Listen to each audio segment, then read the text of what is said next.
দাদা, তোমার সাথে একটা কথা আছে। তুমি শুনতে পাচ্ছ? কিছু বলবি? তোমার সাথে একটা কথা আছে। হ্যাঁ বল না। তুমি আর কতদিন এভাবে ঠকাবে আমায়? হ্যাঁ, তোমার মনে হচ্ছে না একটু বেশি হয়ে যাচ্ছে?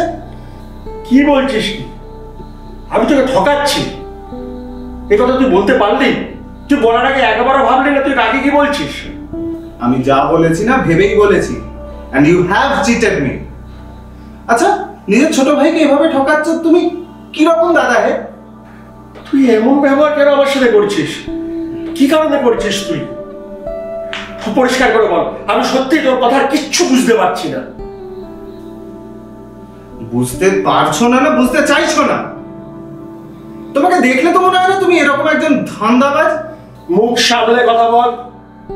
Enough is enough. মুখে যা আসছে তাই বলে যাচ্ছিস। কি মনে করছিস কি তুই নিজেকে? আমি না ঠিকই বলেছি। নির্লজ্জ লোক একটা।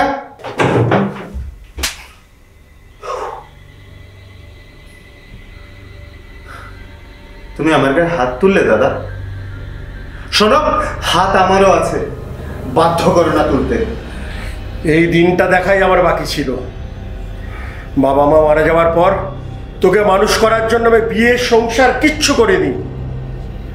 তার দারুণ প্রতিদান তুই দিলি। সাবাস। সাবাস তো তোমাকে বলা উচিত। আমাকে মানুষ করার নাম করে বাবা মায়ের সব সম্পত্তি নিজের নামে হাতিয়ে নিয়েছো। লোকের সামনে ভাই ভাই করে মহান সাজছ, আর দিনের পর দিন আমাকে গোলাম বানিয়ে রেখেছো। ব্যাপারটা খাসা হচ্ছে কিন্তু। হ্যাঁ, চুপ কর, তুই চুপ কর। কি বলতে চাইছিস কি তুই? আমি আমার ভাগ বুঝে নিতে চাই। I want my shares. বেশ, তাই হবে। বিয়ে তো তুমি করনি, সাতকুলে আমি ছাড়া তো কেউ নেইও তোমার, না? এক পা চিতায় তুলে রেখে দিয়েছো, এখনো সম্পত্তির নেশা কাটেনি। হ্যাঁ, তুমি মরলে তোমার সব ঝামেলা, সব দায় তো আমার ঘাড়ি এসে পড়বে। যত সব ফালতু ঝামেলা তো আমাকেই পোহাতে হবে নাকি? কি বললি? তোমার ভাগের সম্পত্তিটা আমার মেয়ের নামে করে দাও না। নিজে তো কোনোদিন বাপ হতে পারোনি, অন্তত জ্যাঠা হওয়ার দায়িত্বটা নাও। আমি কি করব না করব সেটা আমি খুব ভালো করে জানি। You don't have to remind me. Business করে তো বেশ মাল করে জমিয়েছো, সেগুলো কি করবে? হ্যাঁ, ফুর্তি করে না উড়িয়ে না আমার মেয়ের বিয়ের জন্য অন্তত জমিয়ে রাখো, একটু পুণ্য কামাও শেষ দিকে। আমার বাপ পুণ্যের হিসাব আমি নিজেই বুঝে নেব। আর কতদিন এইভাবে চলবে? মানে দাদার পা চেটে দাদার দয়া কতদিন চলবে? কি সব আবল তাবল বকছো? দাদা আমার কাছে ভগবান। কিন্তু ভগবানকে তো এবার একটু শয়তান বানাতে হবে। কি শয়তান? শয়তান বুঝলে? ভগবানকে এবার একটু শয়তান বানাতে হবে, নিজেদের স্বার্থে, নিজেদের মেয়ের স্বার্থে। আমার মাথা হ্যাং করে যাচ্ছে। কি সব আবল তাবল বকছো তুমি? শোনো, তোমার বাবার, তোমার দাদার পুরো সম্পত্তিটাই আমাদের চাই, বুঝতে পেরেছো? আর এই কাজটা তোমাকেই করতে হবে। কি করে সেটা তুমি ভাবো। না না, এটা আমি করতে পারি না। যে দাদা ছোট থেকে আমায় মানুষ করেছে, আমায় মানুষ করবে বলে বিয়ে সংসার কিচ্ছু করেনি সে, তার সাথে আমি এই ব্যবহার করতে পারি না। পারতে তো তোমাকে হবেই। একটা কাজ করো, দাদাকে না ইমোশনাল টর্চার করো। তুমি তো জানোই দাদা হার্টের patient. Anything can happen any time. তুমি কি পাগল হয়ে গেছো? I don't want to listen to you anymore. You have to do it. আমি পারবো না। You have to do it for the sake of our daughter. শোনো দাদা নিজের থেকেও রিঙ্কিকে অনেক বেশি ভালোবাসে। He can do anything for her. আরে আমিও তো সেটাই বলছি। He can do anything for her. Let him die. What? Let him die. শোনো, আজ না হয় কাল ওনাকে তো মরতেই হবে। এর থেকে বেটার উনি শান্তিতে সুখে স্বর্গে যাক। অপরাজিতা, কালকেই তুমি দাদার সাথে কথা বলবে, হ্যাঁ? কালকের মধ্যে একটা কিছু ব্যবস্থা করো, আমি কিচ্ছু শুনতে চাই না। তোমার দাদার তোমার বাবার পুরো সম্পত্তিটাই আমাদের চাই, আর এটা যদি তুমি না করতে পেরেছো না, তাহলে কিন্তু আমি কালকে বাপের বাড়ি চলে যাবো, তুমি কিন্তু কিচ্ছু করতে পারবে না। কথাটা যেন মাথায় থাকে তোমার। যা ইচ্ছে করো, আমার ভালো লাগছে না। কাল তো তোর ডাক্তারের কাছে অ্যাপয়েন্টমেন্ট আছে, কখন যাবি? রিপোর্টগুলো নিতে কিন্তু ভুলিস না, ওগুলো ছিঁড়ে নিয়ে যাস। তোর চিকিৎসাটা একবার হয়ে যাক, তারপরে বসে না হয় আমরা আলোচনা করবো। Till then don't be excited, সব ঠিক হয়ে যাবে। আমি এর শেষ দেখে ছাড়বো।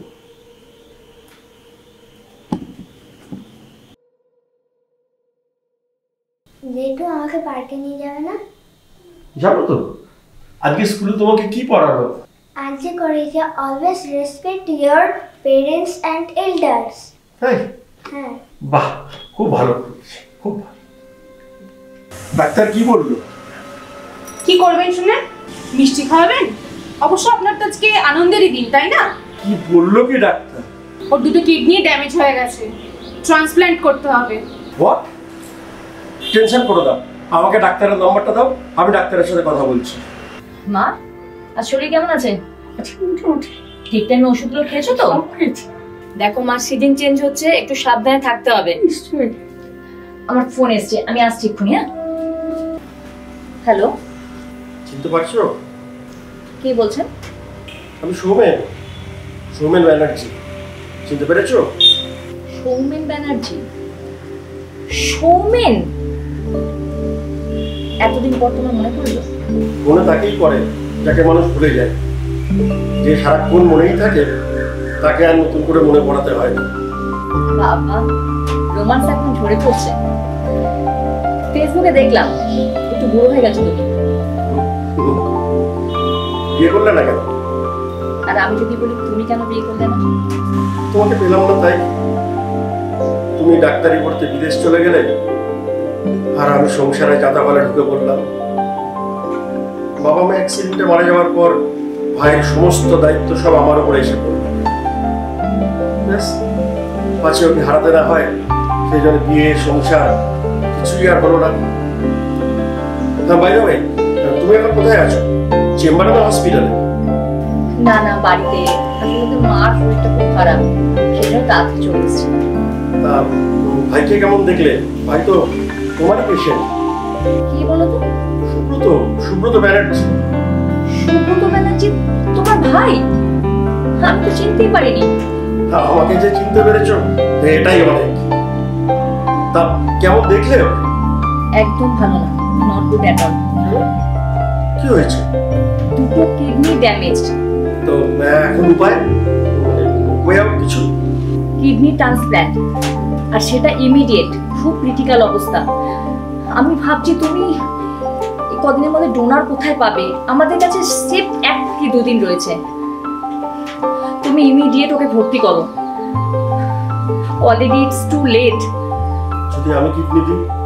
Are you kidding me? তুমি কি আমার সাথে মজা করছো? কলেজ লাইফ থেকে আমি জানি তোমার হার্টের প্রবলেম ছিল, এখন কি অবস্থা আমি জানি না।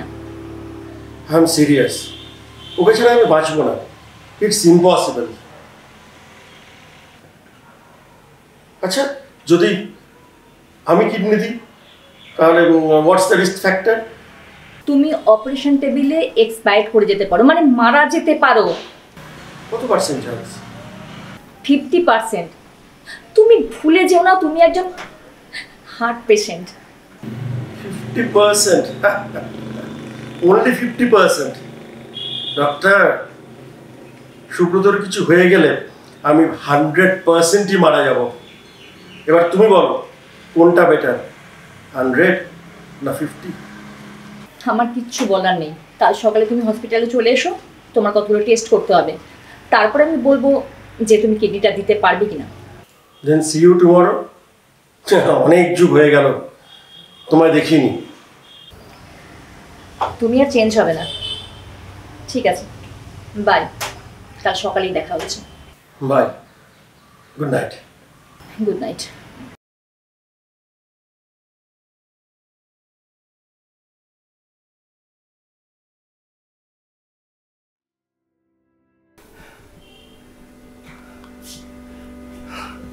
দাদা, আমাকে ক্ষমা করে দাও। আমি মস্ত বড় পাপ করে ফেলেছি। ওর কোনো দোষ নেই দাদা, সব দোষ আমার। ও আপনাকে ভগবানের মতন মানে, আমার জন্যই এত কিছু হয়েছে। আমাকে প্লিজ ক্ষমা করে দিন। কি করছো কি তোমরা? দাঁড়াও, এটা রাখ।